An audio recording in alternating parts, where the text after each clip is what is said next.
আমাদের গাছে প্রচুর আম ধরেছে। এই তো আম পড়েছে, আম প্রায় শেষের দিকে। তো আজ আমি ভাবছি রান্না তো প্রায় শেষ, আর কি করা যায়।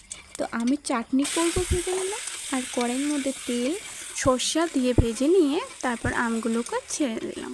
আর আমগুলো আমি আটি সদ্য গোটা গোটা রেখেছি। বাড়ির আম তো সবাই আটি খেতে পছন্দ করে, তো এই জন্যই রাখা।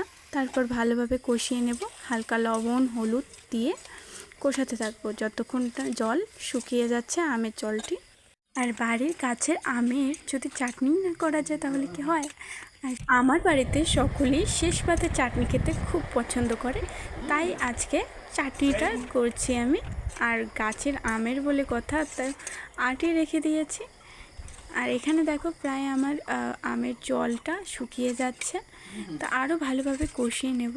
আর এখানে কোনো রকম জল আমরা ব্যবহার করব না।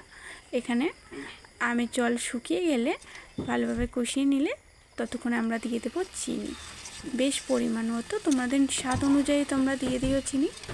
আর দেওয়ার পরে আরেকটু ফুটিয়ে নিয়ে আমাদের রেডি আমের চাটনি। তোমরা চাইলে এখানে অনেক কিছু দিতে পারো, যেমন কাজু বাদাম কিশমিশ, কিন্তু এসব আমি দেবো না, যেহেতু বাড়িতে প্রায় আমরা বানাই।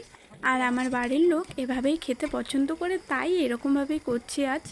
তো পরের ভিডিওয়ে দেখা হচ্ছে আবার তোমাদের সাথে। ভালো লাগলে সাবস্ক্রাইব করে নিও।